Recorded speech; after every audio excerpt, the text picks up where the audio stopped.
Hi.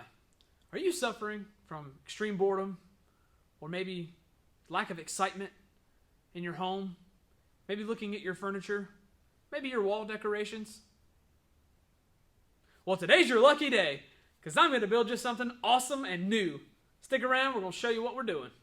Welcome back to another adventure. Today we're going to be doing something a little different. Changing up speed a little bit. Sorry about that dramatic introduction, by the way. I got to get your attention. I got to suck you in somehow. So anyways, today what we're going to be doing is something a little different. We're going to be making an American flag, but instead of it being like just a flat American flag, today we're going to be doing one of those wavy flags. This is something I've always wanted to try. I've never done one before, so if it sucks, I'm sorry. It's my bad. I've never done one. I've watched a couple of videos just to see how different people are doing it. Different people do have a different style.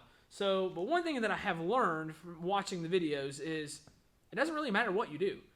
You can do it a more uniform type of way and put it in, get yourself set up a little jig, and set up a length of board where you cut the same wave into each board, and then you just kind of offset it. And that does give you a very uniform looking wave. But when have you ever seen a flag waving in a uniform fashion? You haven't. Okay, because this never happened. So when I say uniform fashion, of course, I'm talking about just a standard, a regular flag that's flying in the wind. It's never uniform unless it's blowing like 100 miles an hour, then it's just straight. But first we got to cut these down to size. We're going to be 37 inches, and then we're going to run through the table saw to kind of knock off this rounded edge on a 2x4. And we're not going to mess with the thickness at all because 2x4s are about a 1.5 inch thick, and that's what we need. So we're not going to really mess with we're not going to run through the thickness planer, but we might sand them down a little bit. Not really too concerned about the sides because the sides are going to be glued together. All we're really going to be concerned about is the top and the bottom because you want it flat. So some of these boards have got a little bit of a warp to them. That's not really going to matter either because they're going to be sandwiched together. The cool thing about this is 100% custom. So that means that no two are going to be ever the exact same. They're all going to have their key little differences in them. Also with the wood, once you knock off the top edge, you're really getting down into the grain of it.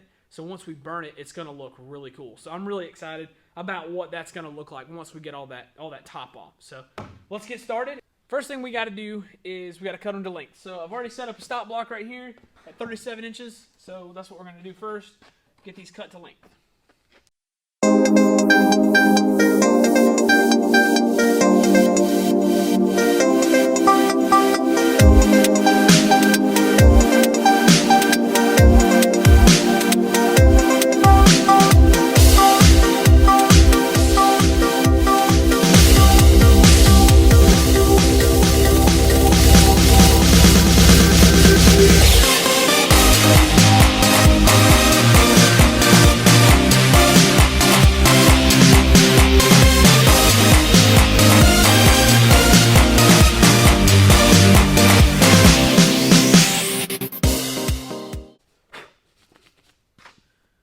This is not like coming out of sleeves.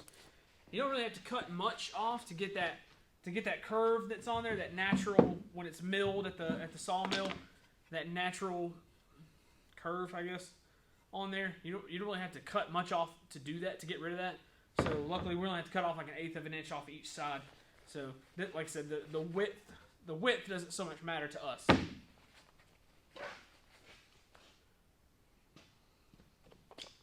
Not for this one, anyways.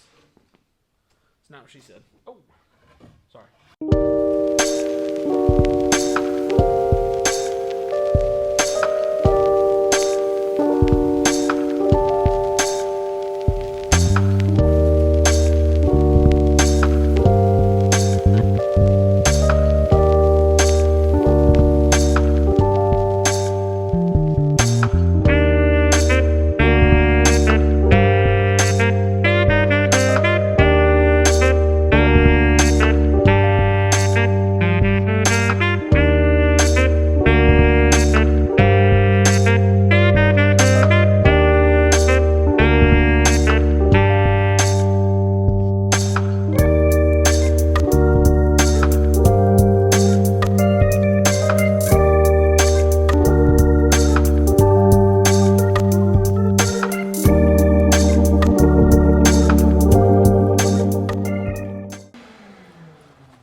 And while you're watching me cut wood, I'm going to be talking to you.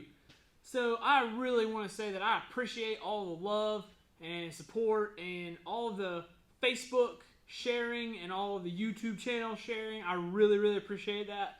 So guys, just keep up the good work, and I'll try to keep up the good work as well. Thanks again.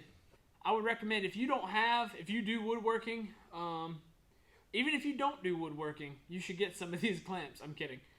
These clamps right here, these are Bessie clamps, or well, they're made by Bessie. I really like these clamps.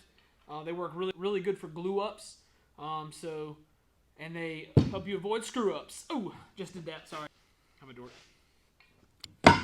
Like always, you want to find the prettier side, the side that's got the most character on it.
Okay, so to be perfectly honest, I didn't really expect to be this close to this step yet so quickly. So I've only been working on this for maybe, I don't know, not even a whole hour, I don't think. But I'm already ready to start grinding. So I'm going to swap out my grinding disc to a more aggressive grinding disc setup. And maybe we'll just get started and see what happens. I know this part is going to be super, super messy. It's going to make a total mess, and I'm not looking forward to having to clean that up. I'm actually thinking about maybe even moving this operation outside just so I don't have to clean it up later on, because it is going to be messy in here. So, sorry, had to find a power source. So, it just started raining outside, so we're not going to do this outside right now because it's raining. So we're going to do this here inside, and we're going to make a freaking mess.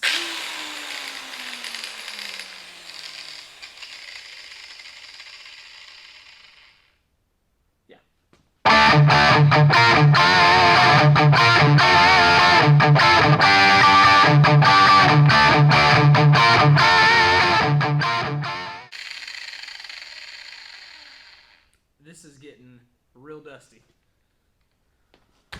Okay, so to be honest with you, I don't have the tools that I need, so I tried this right here. It is making it super, super dusty in here, so we're gonna stop for now, and we're gonna come back to this later. Like I said, it's getting super dusty, but it's raining outside, so I don't really want to go outside to do this.